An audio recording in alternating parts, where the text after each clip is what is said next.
Hi, I'm Chris Mitchell and welcome to another edition of Footy Fix, the second one we've had Jake, and this is my co-host Jake Burke, knowledge of all things football. Don't know if I go that far. What's going on? No, not much, mate. We've made the second edition of the show. It hasn't been taken off the airwaves, so we must be doing something right. We're doing all right. Now, the big topic probably of the week, the VCFL game against the VAFA. Saturday, Deakin Reserve, Shep. A lot of O&M clubs wouldn't be too happy with this one. Yeah, the scheduling's the interesting one here, isn't it, Chris? Obviously, in years gone by, I think it's been held on the weekend of the general bye, which obviously the O&M's got next weekend.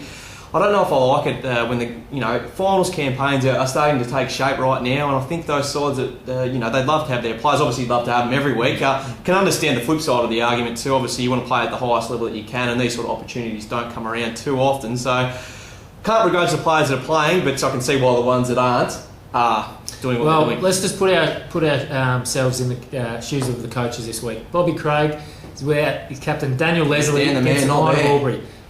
Juddy Porter will out his best midfielder, Jamie Allen, against Wodonga Raiders. Big game there at the Norman's Oval. Yep, well, I suppose Leslie's one that we've been speaking about previously. Obviously, not having the best season to date. It hasn't been that bad. I think it's probably been a bit overinflated, but he'll be one of those guys you'll notice when he's not there. It'll be even a bigger gap for the Hoppers to fill, because if they don't have him there, they don't have that link-up man to hit up. And I think Albury, as you'd expect, will probably win anyway, but it'll probably be made a lot easier without Dan the man there for him. Oh, definitely. A segment we've been looking forward to all week, the spoon race, or as we call it now, the spatula race. We've got a big announcement to make here. Obviously, most teams usually compete for the wooden spoon. Well, not necessarily compete, they want to avoid it.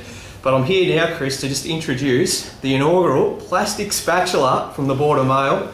And I think Matty Cram's actually volunteered to present this to the coach at the end of the season. Well, I'm glad he's doing it, not me, because I don't think they'd be too pleased to take this award. But it's here, guys. That's what you're fighting for.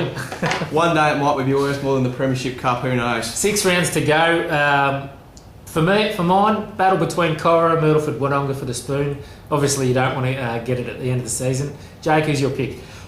You mentioned Rovers there. Was that a side? I think they're a side that's well and truly in the hunt at the moment. Obviously, they started very slowly. Disappointing year for Mick Caruso's men, but I think tomorrow's game against the Roos, that'll be the big one for them.